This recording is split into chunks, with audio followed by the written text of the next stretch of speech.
I'm Ryan Morgan, Senior Engineer in Capital Facilities. I'm here to introduce and explain the San Marcos Interceptor Phase 2 project. It's been in conception for over 30 years now. This 42-inch pipeline is replacing the district's existing 1960s era 21-inch sewer. We coordinated with the City of San Marcos on this project to put these improvements in prior to their Creekside District improvements coming in. This is a significant size capital improvement project with a $8.5 million budget. The project totals 3,400 feet of 42-inch diameter sewer pipe shown behind me here. It begins at the intersection of Via Veracruz and San Marcos Creek, travels through district sewer easements to Tamarisk Lane, where it veers north and gets into San Marcos Boulevard. And the final downstream end is from Tamarisk Lane to Pacific Street and San Marcos intersection. Phase 2 of the San Marcos Interceptor Project benefits the Valecitos customers in a way of increasing their sewer capacity to ensure a reliable capacity in future years. And that provides assurance to not only the water district, but to the customers as well. At no time is sewer service disrupted during this project. The sewer bypass pipeline allows the district to perform its work with the sewer upgrades while providing constant sewer service to Valecitos customers. This significant increase in pipe size is needed for future flows that are anticipated within the district's sewer basins. These basins collect by gravity the sewage that comes in, and it all gets collected and conveyed down the sewer interceptor to the district's Lift Station 1. Lift Station 1 is the only source of conveyance of the sewage to Meadowlark from the sewer basin. Otherwise, it goes to the Encina Wastewater Authority. Those flows which are bypassed to Encina leave the district to go get secondary treatment at Encina, but the flows which are collected at Lift Station 1 are conveyed to the district's Meadowlark Water Reclamation Facility. A job of this magnitude is also an impedance in the roadway and to customers, and we realize that. San Marcos Boulevard was restricted to one lane in each direction, east and west. We had to open up access pits for a microtunnel operation for launching and receiving that tunnel. It involved a lot of potholing, underground investigation, and to actually find the utilities in the field, and to also find the unforeseen utilities in the field.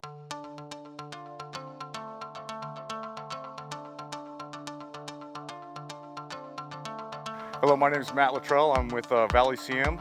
I'm working on the San Marcos Interceptor Sewer Project as a senior field inspector. Traffic control on San Marcos Boulevard, obviously with lane closures, one lane closed in each way. Complaints came in from the businesses early on due to the traffic control. It had to be modified in order to provide a left-hand turn at Pacific Street, which satisfied a lot of the business owners keeping clients coming into their businesses. And the micro-tunneling operation, the large pits that we had to establish out there in order to perform this work were definitely a challenge. Micro-tunneling is a laser-guided directional drill that keeps uniform pressure on the excavation to prevent any settlement issues and going from point A to point B in a trenchless manner.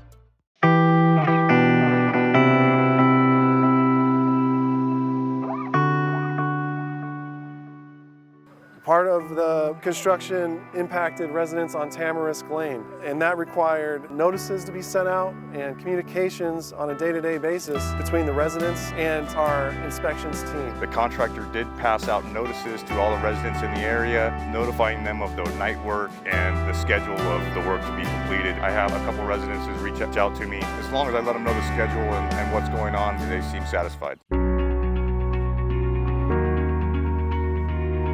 On this project, we have DUDEC that's doing all the environmental monitoring. They provide biologists, archaeologists, Native American monitors that monitor the site or any excavations. There is birding season. We are an environmentally sensitive area, so we had to modify the schedule in order to continue construction and still be productive at the same time. Another interesting fact of the project is right adjacent to our site is City of San Marcos Creekside Project. We had to cross-coordinate between projects and change construction activities to benefit one or another and give and take throughout construction to be good neighbors. Another interesting part of the project is the 42-inch diameter interceptor sewer overcrosses by approximately 5 feet the County Water Authority's 108-inch diameter aqueduct pipeline at the intersection of McMar and the San Marcos Creek just behind me. It's a transmission pipeline, conveys water from the north to the south in San Diego County. Our overcrossing is about 5 feet over a water transmission main, which is something you don't typically want to overcross a water line with a sewer line. As part of mitigating that overcrossing, we used a 63-inch diameter high-density polyethylene pipeline to sleeve our 42-inch diameter sewer trunk pipeline over that aqueduct by approximately 100 feet.